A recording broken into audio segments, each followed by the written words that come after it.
class action, class suit, or representative action is a lawsuit where a group of people in similar circumstances sues another party, usually consumers suing a large business.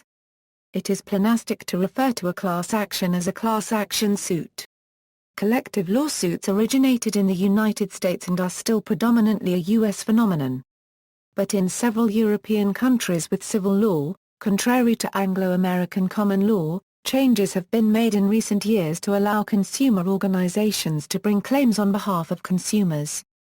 U.S. federal class actions. In the United States federal courts, class actions are governed by Federal Rules of Civil Procedure Rule 23 and 28 U.S.C.A. Millisecond 1332, d. Class actions may be brought in federal court if the claim arises under federal law or if the claim falls under 28 U.S.C.A. as Section 1332, d.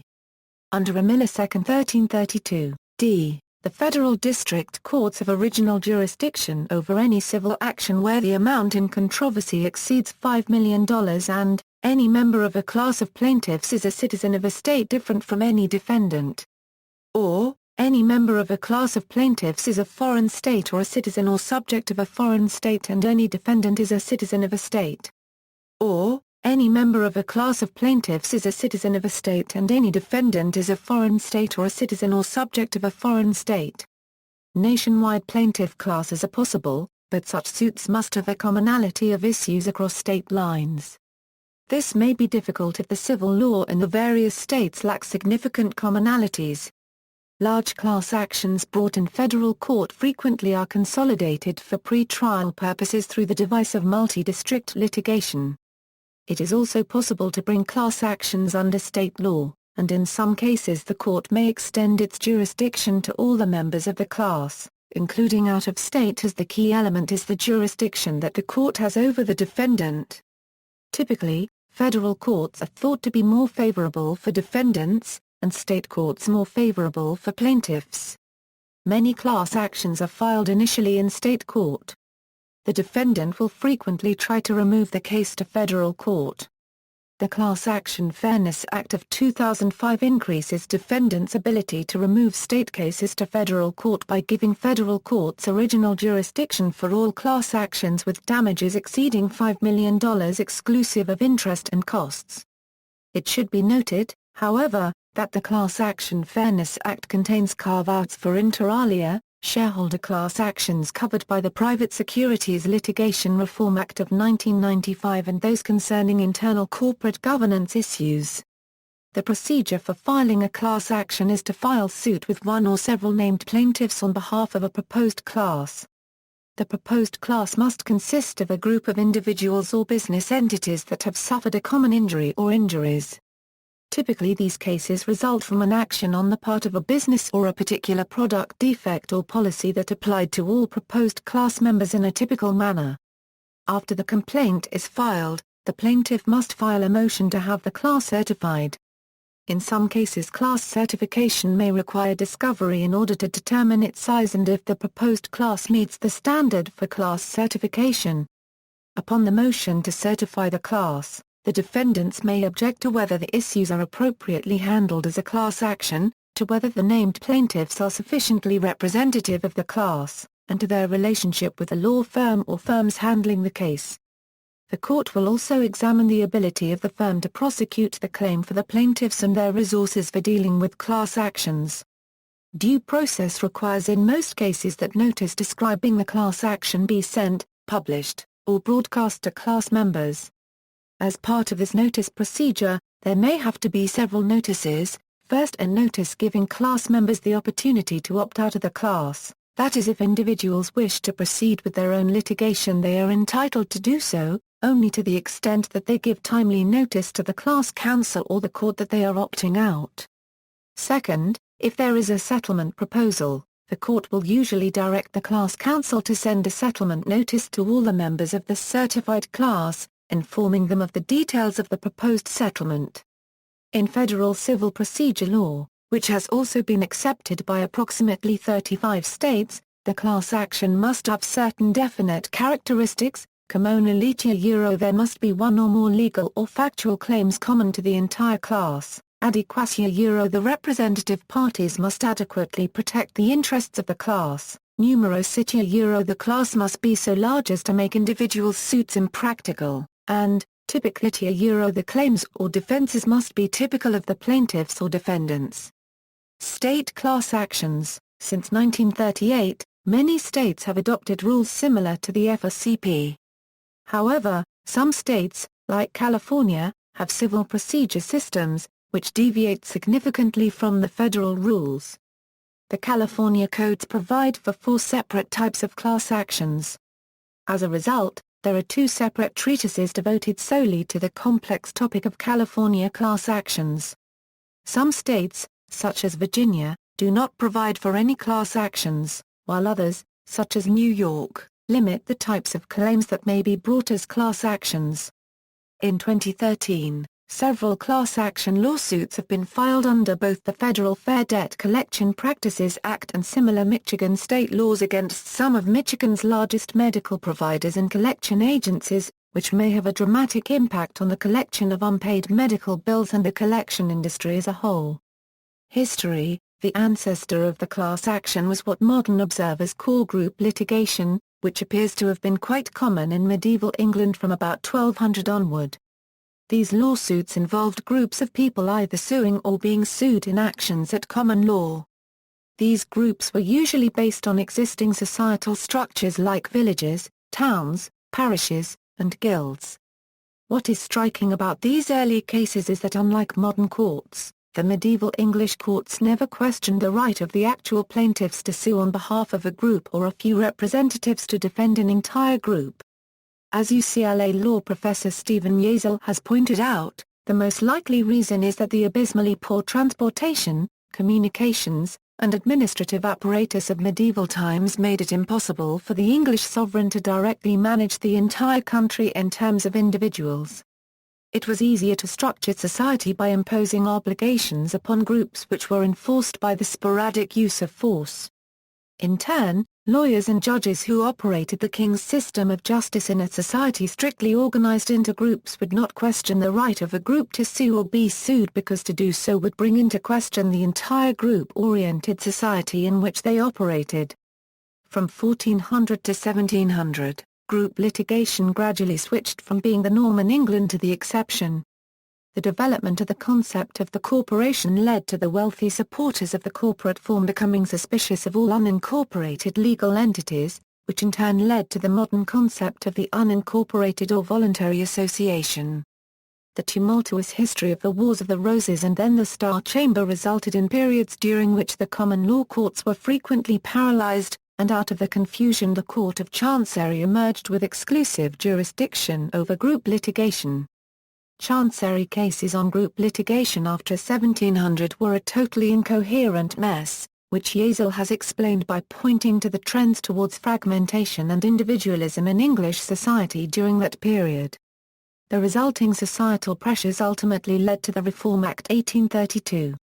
The problem which confounded Chancery was the shift from representation based on the presumed or implied consent of a group to representation based on a common interest, such as holding shares of a corporation. Group litigation has struggled with the tension between consent and interest ever since. By 1850, Parliament had enacted several statutes on a case-by-case basis to deal with issues regularly faced by certain types of organizations, like joint stock companies, and with the impetus for most types of group litigation removed, it went into a steep decline in English jurisprudence from which it never recovered. It was further weakened by the fact that equity pleading in general was falling into disfavor, which culminated in the Judicature Acts of 1874 and 1875. Group litigation was essentially dead in England after 1850. Group litigation survived in the United States only thanks to the influence of Supreme Court Associate Justice Joseph Story, who imported it in a rather mangled form into U.S. law through summary discussions in his 2 equity treatises as well as his famous opinion in West v. Randall. Although Story was highly intelligent and familiar with all the relevant English precedents, he merely summarized them in a confused fashion because he could not conceive of a modern function or a coherent theory for representative litigation. Why? Like most Americans then and since, Story took individualism for granted. On that basis, he simply could not comprehend a rule that allowed a court to bind someone who had never been a party to litigation purportedly conducted on his behalf. The oldest predecessor to the class action rule was Equity Rule 48, promulgated in 1833, which allowed for representative suits in situations where there were too many individual parties. However, this rule did not allow such suits to bind similarly situated absent parties, which rendered the rule almost entirely useless and was a direct reflection of Story's inability to understand the Old English Chancery precedents. Story's confusion was apparently typical of 19th-century American lawyers, as even the legendary Christopher Columbus Landau also could not understand the old cases. Within 10 years, the Supreme Court interpreted Rule 48 in such a way so that it could apply to absent parties under certain circumstances, but only by ignoring the plain meaning of the rule. In the early 20th century, Equity Rule 48 was replaced with Equity Rule 38 as part of a major restructuring of the equity rules, and when federal courts merged their legal and equitable procedural systems in 1938, Equity Rule 38 became Rule 23 of the Federal Rules of Civil Procedure.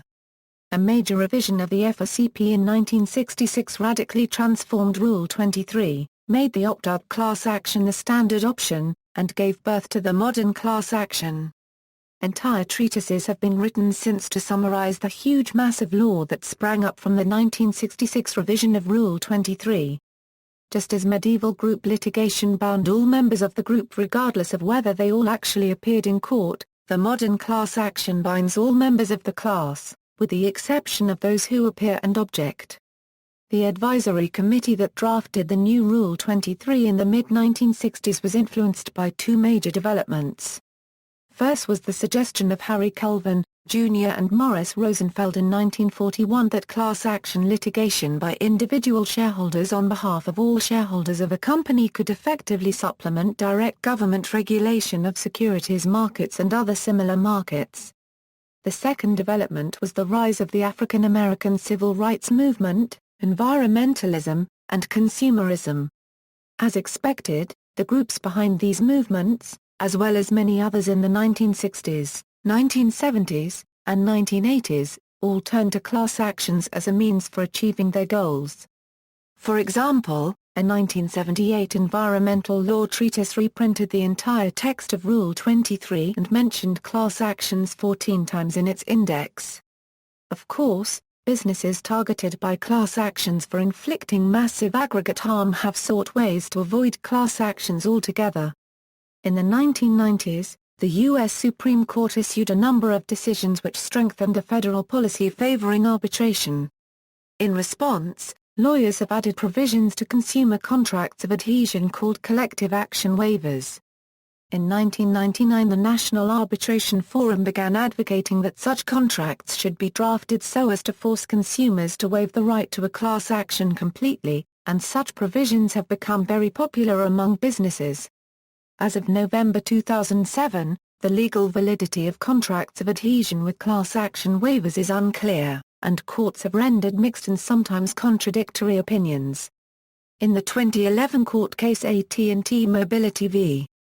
Concepcion, the U.S. Supreme Court ruled in a 5-4 decision that the Federal Arbitration Act of 1925 preempts state laws that prohibit contracts from disallowing class action lawsuits, which will make it more difficult for consumers to file class action lawsuits.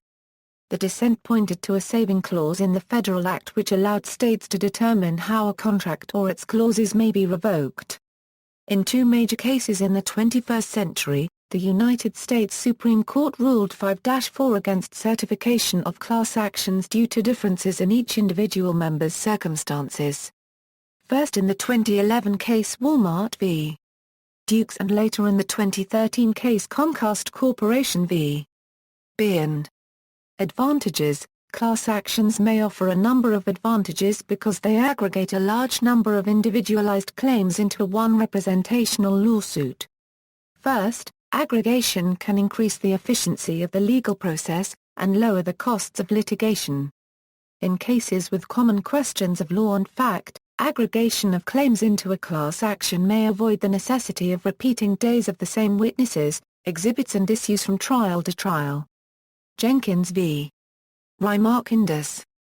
Incorporated, 782 F2D 468, 473. Second, a class action may overcome the problem that small recoveries do not provide the incentive for any individual to bring a solo action prosecuting his or her rights.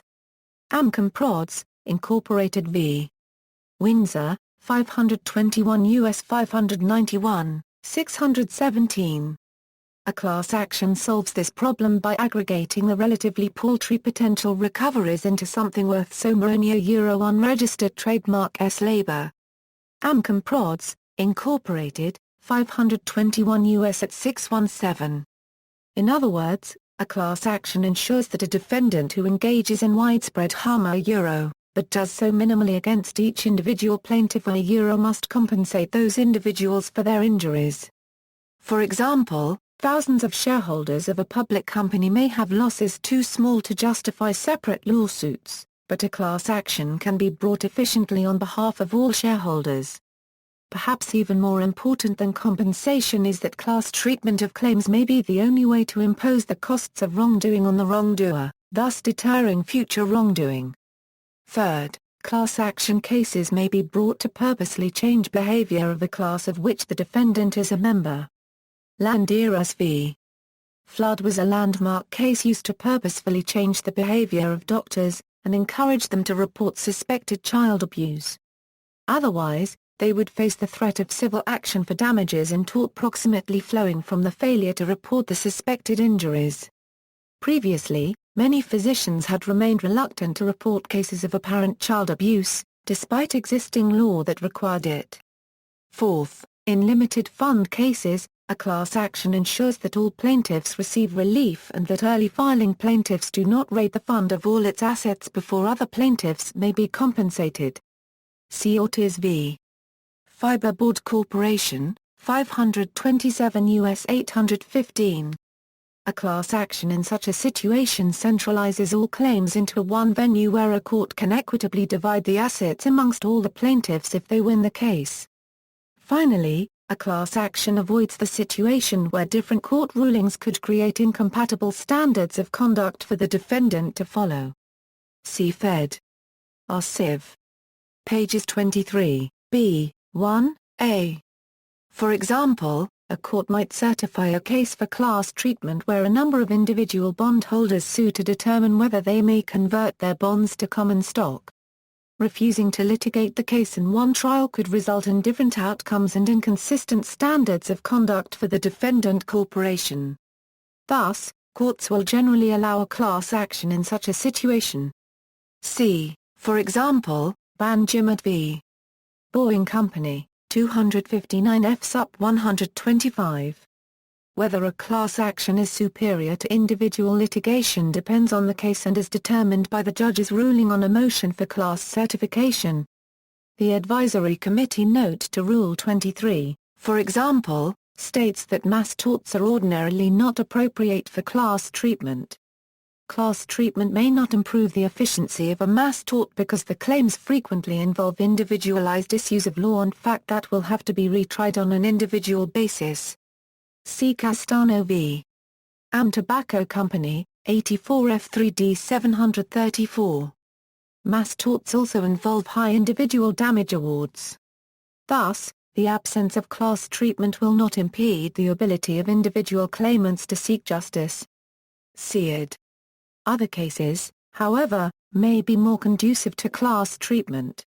The preamble to the Class Action Fairness Act of 2005, passed by the United States Congress, found class action lawsuits are an important and valuable part of the legal system when they permit the fair and efficient resolution of legitimate claims of numerous parties by allowing the claims to be aggregated into a single action against a defendant that has allegedly caused harm. Criticisms. There are several criticisms of class actions.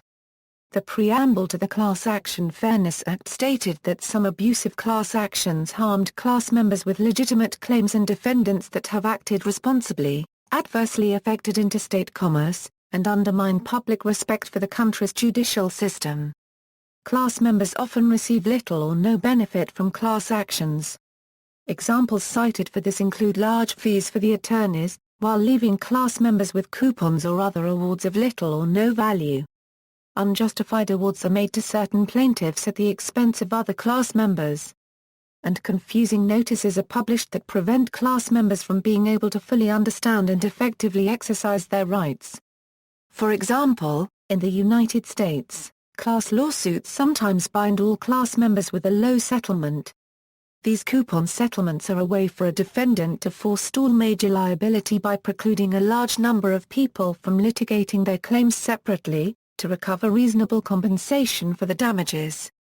However, existing law requires judicial approval of all class action settlements, and in most cases class members are given a chance to opt out of class settlement, though class members, despite opt-out notices, may be unaware of their right to opt out because they did not receive the notice, did not read it, or did not understand it. The Class Action Fairness Act of 2005 addresses these concerns. Coupon settlements may be scrutinized by an independent expert before judicial approval in order to ensure that the settlement will be of value to the class members.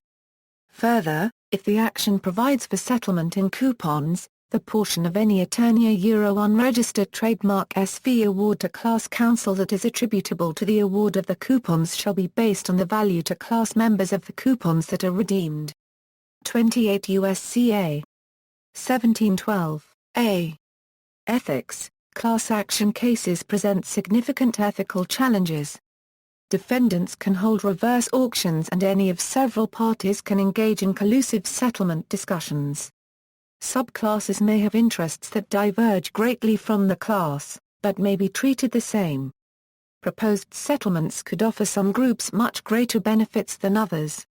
In one paper presented at an ABA conference on class actions in 2007, authors commented that competing cases can also provide opportunities for collusive settlement discussions and reverse auctions by defendants anxious to resolve their new exposure at the most economic cost.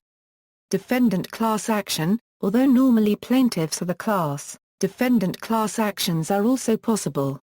For example, in 2005, the Roman Catholic Archdiocese of Portland in Oregon was sued as part of the Catholic priest sex abuse scandal. All parishioners of the archdiocese's churches were cited as a defendant class. This was done to include their assets in any settlement. Where both the plaintiffs and the defendants have been organized into court-approved classes, the action is called a bilateral class action. Mass actions. In a class action, the plaintiff seeks court approval to litigate on behalf of a group of similarly situated persons. Not every plaintiff looks for, or could obtain, such approval. As a procedural alternative, plaintiff's counsel may attempt to sign up every similarly situated person that counsel can find as a client. Plaintiff's counsel can then join the claims of all of these persons in one complaint, a so-called mass action, hoping to have the same efficiencies and economic leverage as if a class had been certified. Because mass actions operate outside the detailed procedures laid out for class actions, they can pose special difficulties for both plaintiffs, defendants, and the court. For example, settlement of class actions follows a predictable path of negotiation with class counsel and representatives, court scrutiny, and notice. There may not be a way to uniformly settle all of the many claims brought via a mass action. Some states permit plaintiffs' counsel to settle for all the mass action plaintiffs according to a majority vote, for example. Other states, such as New Jersey, require each plaintiff to approve the settlement of that plaintiff's own individual claims. Austria. The Austrian Code of Civil Procedure does not provide for a special proceeding for complex class action litigation. However, Austrian consumer organizations have, in recent years, brought claims on behalf of hundreds or even thousands of consumers. In these cases, the individual consumers assign their claims to one entity, who has then brought an ordinary lawsuit over the assigned claims. The monetary benefits were redistributed among the class. This technique, soon labeled as a Euro-OE class action Austrian-style a-Euro, allows for a significant reduction of overall costs. The Austrian Supreme Court, in a recent judgment, has confirmed the legal admissibility of these lawsuits under the condition that all claims are essentially based on the same grounds. The Austrian Parliament has unanimously requested the Austrian Federal Minister for Justice to examine the possibility of new legislation providing for a cost-effective and appropriate way to deal with mass claims. Together with the Austrian Ministry for Social Security, Generations and Consumer Protection, the Justice Ministry opened the discussion with a conference held in Vienna in June, 2005. With the aid of a group of experts from many fields, the Justice Ministry began drafting the new law in September, 2005. With the individual positions varying greatly, a political consensus could not be reached. Canada. Provincial laws in Canada allow class actions. All provinces permit plaintiff classes and some permit defendant classes. Quebec was the first province to enact class proceedings legislation in 1978. Ontario was next with the Class Proceedings Act, 1992. As of 2008, 9 of 10 provinces have enacted comprehensive class actions legislation. In Prince Edward Island, where no comprehensive legislation exists, following the decision of the Supreme Court of Canada in Western Canadian Shopping Centres Incorporated v. Dutton, 2001, 2 SCR 534, class actions may be advanced under a local rule of court. The Federal Court of Canada permits class actions under Part 5(1) of the Federal Court's rules. Legislation in Saskatchewan, Manitoba, Ontario, and Nova Scotia expressly or by judicial opinion have been read to allow for what are informally known as national opt-out class actions, whereby residents of other provinces may be included in the class definition and potentially be bound by the court's judgment on common issues unless they opt out in a prescribed manner and time. Court rulings have determined that this permits a court in one province to include residents of other provinces in the class action on an opt-out basis. Recent judicial opinions have indicated that provincial legislative national opt-out powers should not be exercised to interfere with the ability of another province to certify a parallel class action for residents of other provinces. The first court to certify will generally exclude residents of provinces whose courts have certified a parallel class action. However, in the Vieux litigation, 2 provincial courts recently certified overlapping class actions whereby Canadian residents are class members in 2 class actions in 2 provinces. Both decisions are under appeal. The largest class action suit to date in Canada was settled in 2005 after Nora Bernard initiated efforts that led to an estimated 79,000 survivors of Canada's residential school system suing the Canadian government. The settlement amounted to upwards of $5 billion. France. Under French law, an association can represent the collective interests of consumers. However, each claimant must be individually named in the lawsuit. On January 4, 2005, President Chirac urged changes that would provide greater consumer protection. A draft bill was proposed in April 2006. Under the proposals, the court will be able to decide whether to allow an action brought by an association on behalf of consumers for goods purchased under a standard contract. After such an action is brought, the association would be entitled to identify additional consumers for a 1-month period. The court would determine the damages that must be awarded to the consumers who have opted into the proceedings, with damages limited to €2,000. Contingent fees for attorneys would be barred. The President of the French Supreme Court recently declared that class actions are inescapable. Nevertheless, the bill was withdrawn in January 2007 at the request of Minister of Health Xavier Bertrand. Following the change of majority in France in 2012, the new government is once more talking of introducing class actions into French law. The project of Loïc Hamon of May 2013 aims to limit the class action to consumer and competition disputes. Germany. On November 1, 2005, Germany enacted the A-OE Act on model case proceedings in disputes under capital markets law, allowing sample proceedings to be brought before the courts in litigation arising from mass capital markets transactions. It does not apply to any other civil law proceeding. It is not like class actions in the United States. It only applies to parties who have already filed suit and does not allow a claim to be brought in the name of an unknown group of claimants. The effects of the new law will be monitored over the next 5 years. It contains a Euro sunset clause Euro unregistered trademark, and it will automatically cease to have effect on November 1, 2010, unless the legislature decides to prolong the law, or extend it to other mass civil case proceedings. Italy. Italy has class action legislation. Consumer associations can file claims on behalf of groups of consumers to obtain judicial orders against corporations that cause injury or damage to consumers. These types of claims are increasing, and Italian courts have recently allowed them against banks that continue to apply compound interest on retail clients' Euro unregistered trademark current account overdrafts. The introduction of class actions is on the new government Euro unregistered trademark's agenda. On November 19, 2007, the Senato della Repubblica passed a class action law in Finanziaria 2008, a financial document for the economy management of the government. Now, in order of Italian legislation system, the law is before the House and has to be passed also by the Camera dei Deputati, the second house of Italian Parliament, to become an effective law. In 2004, the Italian Parliament considered the introduction of a type of class action, specifically in the area of consumer Euro unregistered trademark law. To date, no such law has been enacted, but scholars demonstrated that class actions do not contrast with Italian principles of civil procedure. Class action is regulated by Art. 140 bis of the Italian Consumers Code and will be in force from July 1, 2009. India. Decisions of the Indian Supreme Court in the 1980s loosened strict locus standi requirements to permit the filing of suits on behalf of rights-deprived sections of society by public-minded individuals or bodies. Although not strictly class action litigation as it is understood in American law, public interest litigation arose out of the wide powers of judicial review granted to the Supreme Court of India and the various high courts under Article 32 and Article 226 of the Constitution of India, respectively.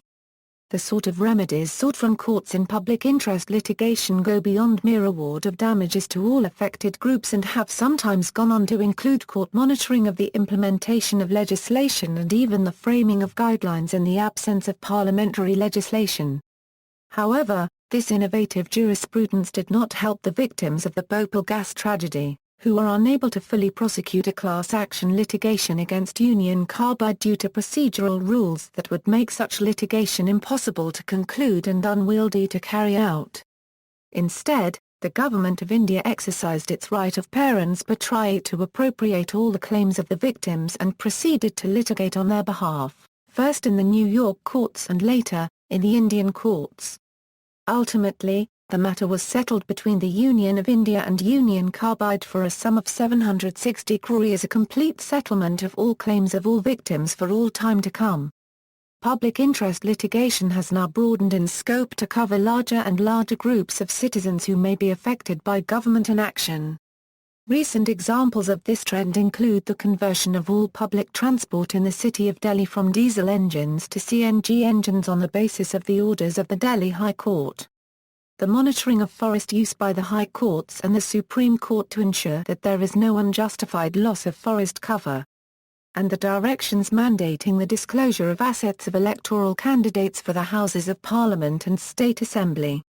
Of late, the Supreme Court has observed that the PIL has tended to become a means to gain publicity or obtain relief contrary to constitutionally valid legislation and policy. Observers point out that many high courts and certain Supreme Court judges are reluctant to entertain PILs, even those filed by well-known non-governmental organizations and activists, citing concerns of separation of powers and the importance of democratic lawmaking. Netherlands. Dutch law allows associations and foundations to bring a so-called collective action on behalf of other persons, provided they can represent the interests of such persons according to their bylaws. All types of actions are permitted, excluding a claim for monetary damages. Most class actions over the past decade have been in the field of securities fraud and financial services. The acting association or foundation may come to a collective settlement with the defendant. The settlement may also include euro, and usually primarily consists of a euro monetary compensation of damages. Such settlement can be declared binding for all injured parties by the Amsterdam Court of Appeal. The injured parties have an opt-out right during the opt-out period set by the court, usually 3 to 6 months. Interestingly, settlements involving injured parties from outside the Netherlands can also be declared binding by the court. Notably, since U.S. courts are reluctant to take up class actions brought on behalf of injured parties not residing in the U.S. who have suffered damages due to acts or omissions committed outside the U.S., it may be interesting to combine a U.S. class action and a Dutch collective action to be able to come to a settlement that covers plaintiffs worldwide. An example of this is the Royal Dutch Shell Oil Reserve settlement that was declared binding upon both U.S. and non-U.S. plaintiffs. Spain. Spanish law allows nominated consumer associations to take action to protect the interests of consumers. A number of groups already have the power to bring collective or class actions. Certain consumer associations, bodies legally constituted to defend the Euro collective interest, a Euro unregistered trademark, and groups of injured parties. Recent changes to Spanish civil procedure rules include the introduction of a quasi-class action right for certain consumer associations to claim damages on behalf of unidentified classes of consumers. The rules require consumer associations to represent an adequate number of affected parties who have suffered the same harm. Also, any judgment made by the Spanish court will list the individual beneficiaries or, if that is not possible, conditions that need to be fulfilled for a party to benefit from a judgment. Switzerland. Swiss law does not allow for any form of class action. When the government proposed a new Federal Code of Civil Procedure in 2006, replacing the cantonal codes of civil procedure, it rejected the introduction of class actions, arguing that it is alien to European legal thought to allow somebody to exercise rights on the behalf of a large number of people if these do not participate as parties in the action. Moreover, the class action is controversial even in its country of origin, the U.S., because it can result in significant procedural problems. Finally, the class action can be openly or discreetly abused. The sums sued for are usually enormous, so that the respondent can be forced to concede, if they do not want to face sudden huge indebtedness and insolvency. United Kingdom. The civil procedure rules of the Courts of England and Wales came into force in 1999 and have provided for representative actions in limited circumstances. These have not been much used, with only 2 reported cases at the Court of First Instance in the first 10 years after the civil procedure rules took effect. See also, Dukes v. Walmart, the largest civil rights class action lawsuit to date, list of class action lawsuits, public interest litigation, a similar system adopted in India, Bill of Peace, an English predecessor to class actions, collective redress, a similar legal framework currently under development in the European Union, arbitration clause, a contract clause that attempts to prevent lawsuits by requiring arbitration in a private forum, notes.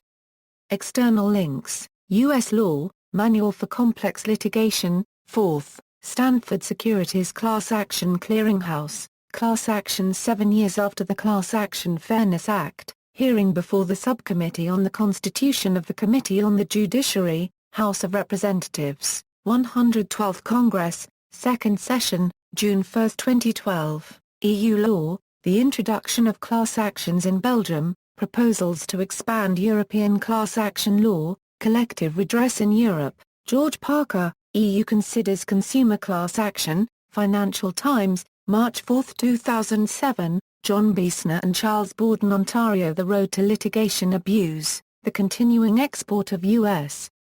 Class Action and Antitrust Law, U.S. Chamber Institute for Legal Reform, October 2006, Matel Desitter, European Class Action WM12/2008, Class Action News Sources, MySettlementClaims.com, database of open class action settlements available to claim, breaking and archived class action lawsuit and settlement news.